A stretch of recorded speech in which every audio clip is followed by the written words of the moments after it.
2025 is just around the corner, and these 5 things are going to ensure your success on Etsy in 2025. This video is obviously a short video highlighting really what I think is the top 5 most important things for Etsy sellers to focus on, put their energy towards, create a better skill set around in 2025. I'm actually doing something I've never done before. On January 7th, I'm launching an entire free Etsy course that will ensure your success on Etsy in 2025. Obviously, you can go out and spend up to thousands of dollars in courses, but this course is meant to serve a complete beginner looking to quit their 9-to-5 job, hit certain revenue numbers, or double or triple, aka scale their business in a way they have never done before. If you're interested, make sure you subscribe to the channel because that entire free course is going to be here live on my YouTube channel on January 7th. But without further ado, let's get into number 1. Number 1 is all about strategic testing. So what does that actually mean? I talk about this a lot on my YouTube channel, but let's take it a bit deeper so you have a clear understanding of what this is. A lot of times when you're doing product research, you go out and you find some competitor that has good momentum on a listing,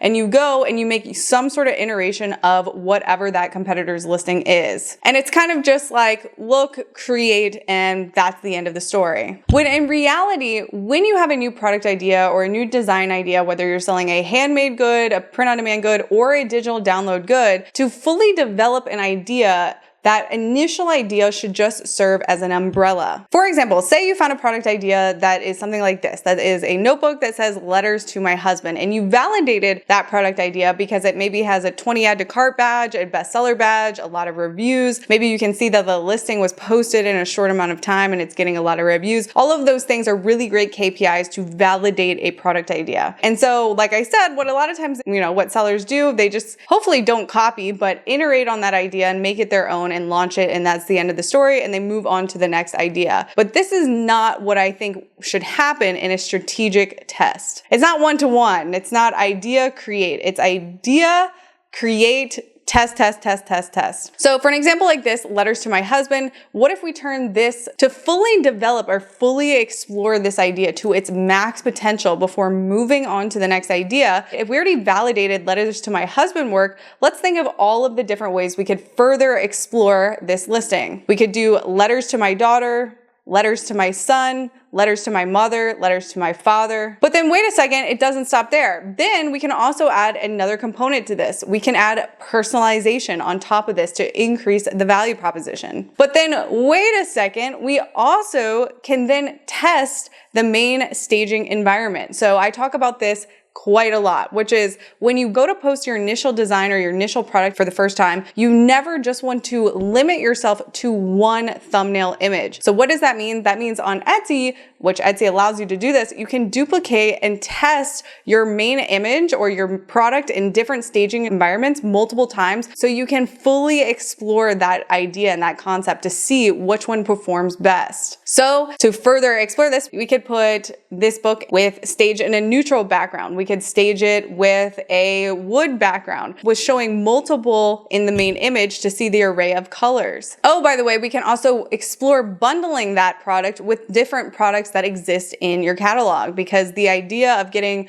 more for less is a real thing. Why buy one when you can buy 2 for a slightly cheaper price? And when you treat every new product idea as an umbrella and fill in all of the things that could potentially go underneath it, you're ensuring that you're fully giving that idea the best shot possible. And when you have split tested that one idea or that one concept that we know that works, you're optimizing for the best potential results of whatever outcome could have existed in the field of opportunity. And this is not all just for print on demand. So for my own store, because we're handmade sellers, this is kind of what we do. We sew with a lot of fabric, and every new fabric is a new design in a sense. And this new fabric is going to yield us products that is going to become different sizes. So one design, aka the design of the fabric, is going to off the bat already yield 4 to 5 different sizes of an option, variation options. And out of these 5 variation options, we are going to shoot every single size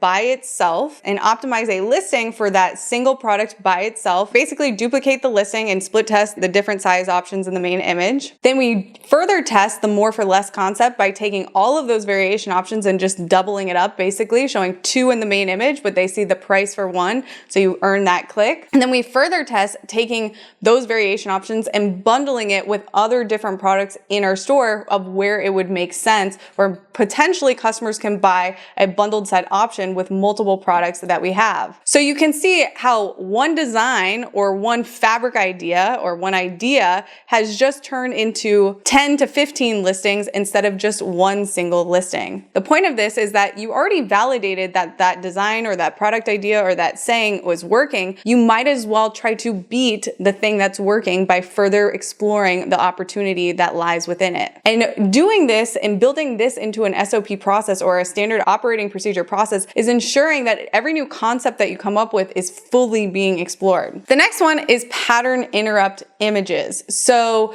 what we want to focus on in 2025, especially images that stand out. Here's an example in the jewelry space. We're looking for opportunities. If everyone has a very neutral tone beige neck, how can we stage our jewelry in a different environment that makes it stand out, but just as competitive? And this again is not something that you just get out the gates. If you've never done imagery before, if you've never, done mock-up, if you've never done thumbnail design before, it takes a little while to get. But you want to look at, okay, when I look at my search pages, what is showing up at the top most frequently? And obviously this changes per your IP address, but what we're trying to do is spot, is there an opportunity to stage my environment in a different color or a different type of environment that makes it stand out? Because whether you know it or not, you're competing for that click in that search page, and you have a millisecond to earn that click over your competition. I'm going to show some pages on the screen here and I'm going to circle the ones that just stand out personally to me. And again, this is a very perceptual based thing, but it's something to keep in mind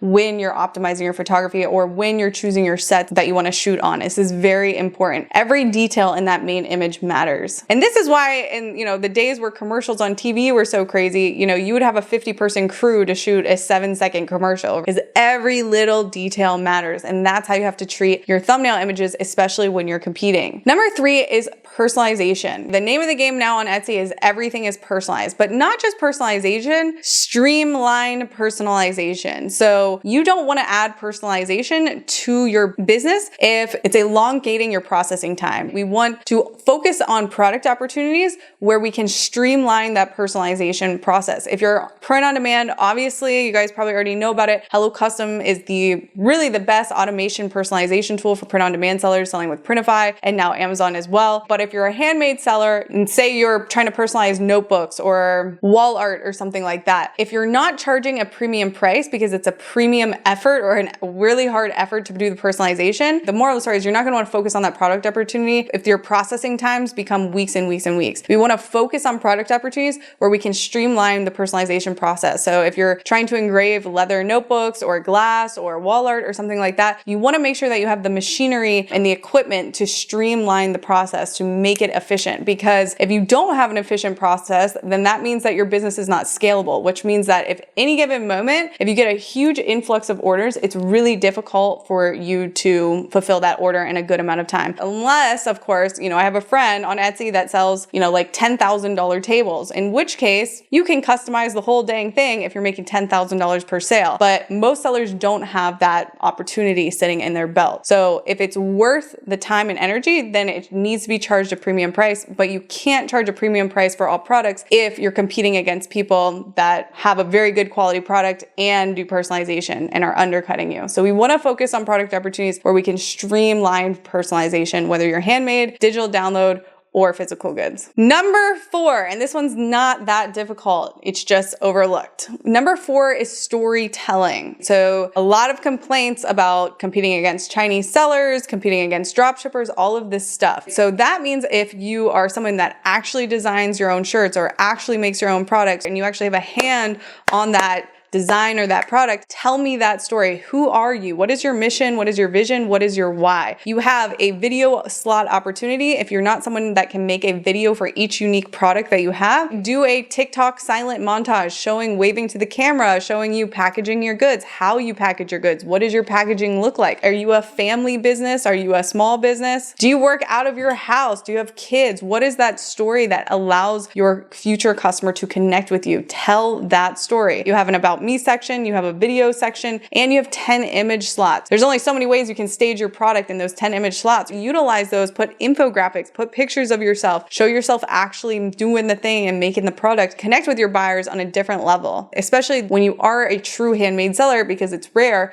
That increases your value proposition, that increases the perceived value of the product if you market it properly and make it look good, obviously, and cohesive. And number 5 is obviously Etsy ads. If you are someone that has proven to make organic sales, then you're probably ready for Etsy ads. I have a completely free course on Etsy ads in the link in the description that you guys can go check out. I'm never going to stop talking about Etsy ads. Etsy ads ensures that you're playing the game of Etsy the way that Etsy wants to play the game. Just like, you know, when you play Monopoly or Rummikub or Monopoly Go, you're playing a game. There's a set of rules and you're strategizing to win the game the best you can while following the rules. Etsy is no different. You're playing in someone else's sandbox, and the key to winning in Etsy or building the most competitive shop you can is by innovating and launching new things to sell and new products and getting your Etsy ads budget to the max. That is how you win on Etsy specifically. I can't talk for Shopify, TikTok, all of those things. The bulk of your traffic is going to come from inside of Etsy and Etsy ads. And I have yet to be proven wrong on this. No one has ever showed me a case study with real numbers and real data arguing something else. And so if you want to win at the game of Etsy, you need to learn how to build a business that makes sense after you factor in marketing. It's not only going to make you more profit, but it's going to set your business up for the max competitiveness, especially when times get more competitive. So again, I have a full free Etsy ads course and a full free course, again, coming out on January 7th that you can subscribe to the channel and you'll get notified when that very long course video, premiere video launches. All right, guys, thank you so much. See you in the next video. Bye, guys.